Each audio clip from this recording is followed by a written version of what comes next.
I can actually get my voice across. Okay, well, let's plug this thing in. My, damn it, that's a completely different topic you're seeing in other bars. I mean, this is another topic that I really like to talk about, but it's a different thing altogether. I mean, I talk about it in poetry, but I don't talk about it on this platform in particular. Wired. Just pulling something up for you guys. This is another article about the patent system, and it's old, but it's good. So, my frustration, if you want me to really explain my perspective in a very slow and calm manner about the patent system, I think for me and my vantage point, I would say that my argument that I want to advance here is that the patent system is a system that is archaic in the modern world. That's what I want to say.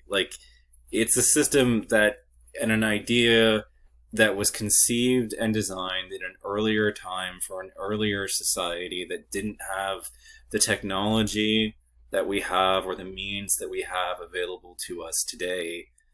Today, there are tons of successful human beings out there now.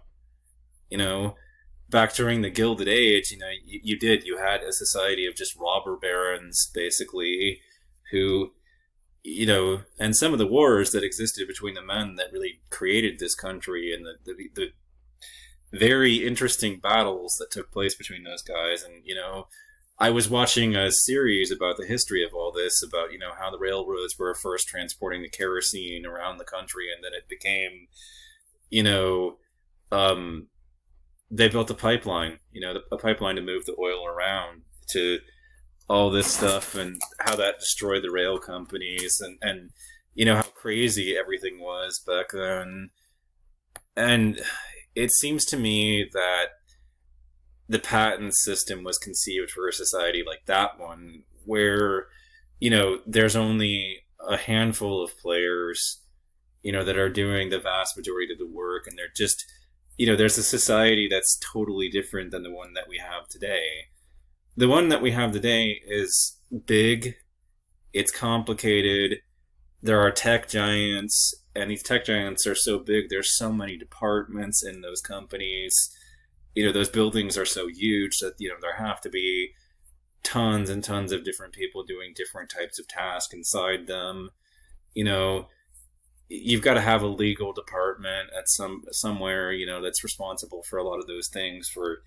They've got their lawyers and everything that they've got with the company. And what really blew me away about all of this, and just thinking about it and imagining all of it, was just, in today's world, almost everybody, or a lot of people, there just aren't as many poor people anymore as there were back then. There aren't as many people that just don't have access to resources or capital or anything. You live in a very different world today than we lived in back in, the 1800s or the 19th century, as we would call them, and the 20th, the earlier part of the 20th century, so the 1900s and the late 1800s, the early 1900s and the late So basically, ordinary people now have this, and so what ended up happening to the patent system is that as people got deeper and deeper pockets, what you started to see is that as capitalism developed,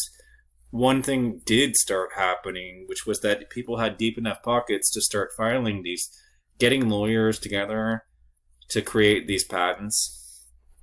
Big firms started to rise up, and those big firms were able to look at any garage, person that goes into their garage to invent, a new idea or a product or something, and bring it to market.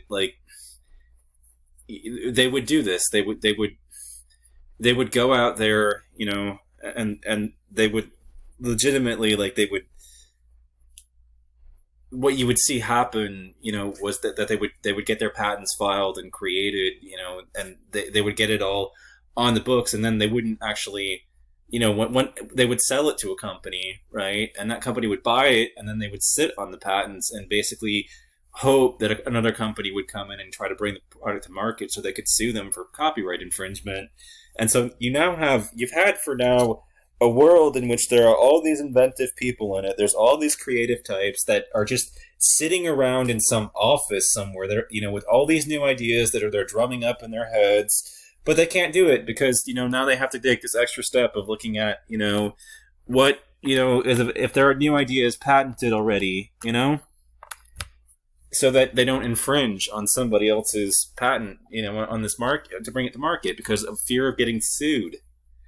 So you have this broken innovation world, and the patent system may have given us much of what we have today, but the patent system no longer is a workable concept or idea. It's so broken at this point that there are no easy fixes to it. So it's basically better, as far as I'm concerned, to just abolish the whole thing. Because intellectual monopoly just doesn't work in today's world. It may have worked in an earlier society, but in the modern world, it's become archaic and unworkable.